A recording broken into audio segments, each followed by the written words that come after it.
Réaction d'addition nucléophile des composés carbonylés en milieu acide. C'est la catalyse acide.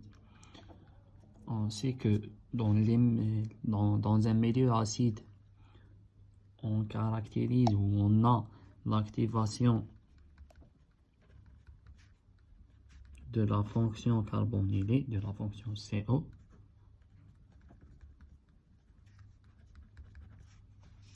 Donc l'amorçage de la réaction ou la première étape de la réaction, c'est l'activation de la fonction carbonylée. Les nucléophiles utilisés dans ces cas sont des nucléophiles moins puissants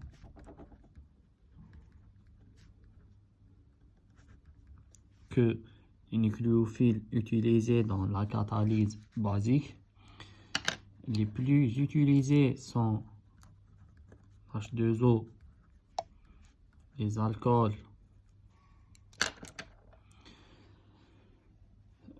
on sait que le DNL de l'oxygène, c'est le DNL qui va jouer le rôle du site nucléophile.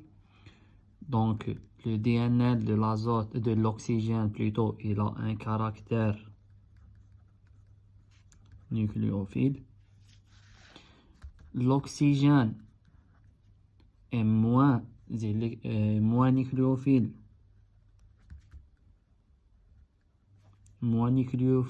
que l'azote, moins nucléophile que les ions cyanure, moins nucléophile que les hydrures et moins nucléophile que les réactifs de Grignard. Ces nucléophiles sont des nucléophiles qui réagissent dans un milieu basique. Donc, comme on a un milieu acide, l'amorçage de la réaction ou la première étape de la réaction du composé carbonylé, c'est l'activation de la fonction carbonylée. Dans un milieu acide où on a des protons libres, on peut utiliser le H2SO4 ou n'importe acide paratoluéne sulfonique, le HNO3, et ainsi de suite, sont des exemples. La première étape, c'est l'addition du proton ou le DNL du composé carbonylé de l'azote, plutôt le DNL de l'oxygène va capter le proton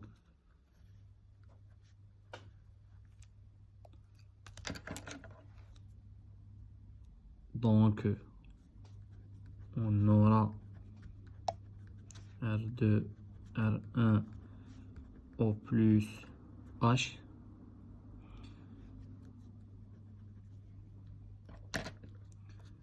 Et comme l'oxygène elle est plus électronégatif ou elle a une électronégativité supérieure que le carbone, et aussi on a une lacune vide, une case vide. Donc la case vide, elle a un effet attracteur. Donc elle va récupérer l'équilibre de l'oxygène.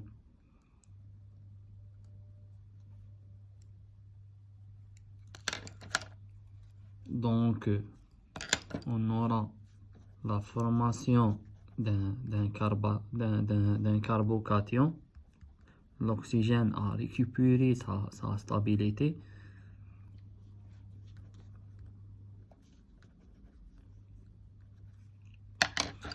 On a créé un site électrophile, c'est le carbocation. La création de ce site qui permet ou ce site qui qui peut être attaqué par le nucléophile. Les nucléophiles utilisés sont des nucléophiles faibles. Donc, on a un électrophile, un site bien électrophile, donc, parce que c'est une case vide ici. Donc, le DNL de l'oxygène va attaquer. Donc, j'ai un site qui prie pour l'attaque du DNL, de mon nucléophile. On va commencer par l'addition de l'H2O.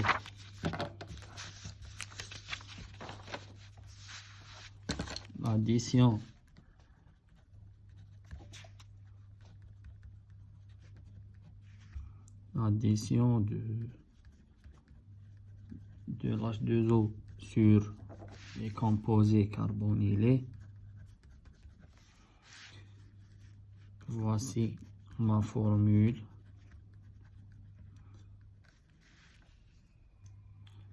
L'addition de l'H2O sur un composé carbonylé, c'est une réaction qui est catalysée ou qui se fait dans un milieu acide. Donc, c'est une catalyse acide.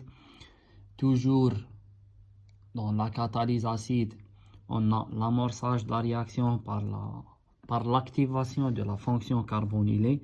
Donc, H2O plus le composé carbonylé dans un milieu acide, je vais utiliser le H2SO4.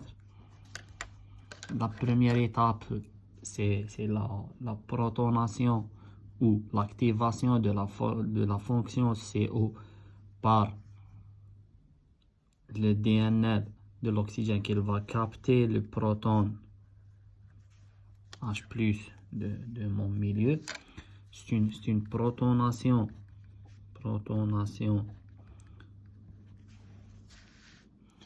Donc, j'aurai cette formule R1, R2, O plus et H, bien sûr, plus HSO4 moins. HSO4 c'est la base conjuguée de l'acide. L'acide H2SO4, c'est un catalyseur. Je vais récupérer mon catalyseur à la fin de la réaction. Maintenant, c'est le rôle de l'attaque nucléophile. Mon nucléophile, c'est mon substrat, mon réactif, c'est l'H2O. Le DNL de l'oxygène, c'est le site riche en électrons. Le riche fait l'attaque sur le site électrophile. Toujours le sens de la flèche du moins vers le plus, donc de site du nucléophile vers l'électrophile. Le nucléophile qu'il va attaquer, le nucléophile qu'il va arracher, le plus riche qu'il va aller au pauvre, le riche en électrons et le pauvre en électrons, H+. Et en même temps, l'oxygène, il va récupérer sa stabilité. Donc, on aura C, R1, R2. Et voici l'addition de l'H2O. L'oxygène, il sera chargé positif. L'oxygène est instable, donc il va chercher sa stabilité. Et comme j'ai dans mon milieu le HSO4-, la base conjuguée que de H2SO4 qui est le catalyseur, j'ai dit que dans une catalyse acido-basique, je vais récupérer mon catalyseur à la fin. Donc, le HSO4-, la base, elle va capter un proton. Il y a où le proton? C'est le proton, celui-là. Donc, cette liaison remonte ici. L'oxygène va récupérer sa stabilité. et l'acide et la base va capter le proton et on récupère le catalyseur. Donc, qu'est-ce qu'on aura? On aura OH, COH et R1, R2 plus H2SO4. C'est un équilibre, bien sûr. On remarque que on a la régénération de catalyseur. Donc toujours on récupère le catalyseur, c'est la régénération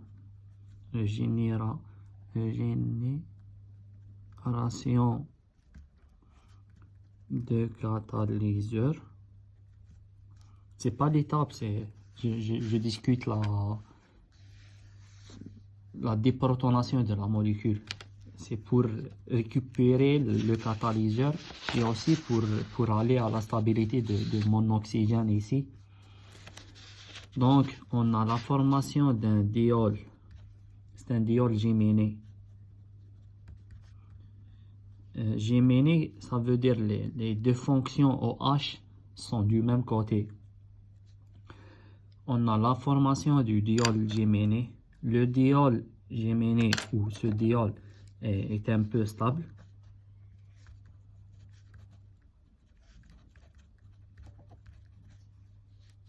Donc, l'équilibre va déplacer fortement vers le carbonylé, sauf dans un excès d'H2O. On discute la stabilité de la molécule. Si j'ai un excès d'H2O dans le milieu réactionnel, on va trouver toujours notre diol géminé. Mais comme le diol géminé est instable ou est un peu stable, l'équilibre va se déplacer dans le sens indirect pour récupérer le composé carbonylé, sauf d'un cas où on a un excès d'H2O.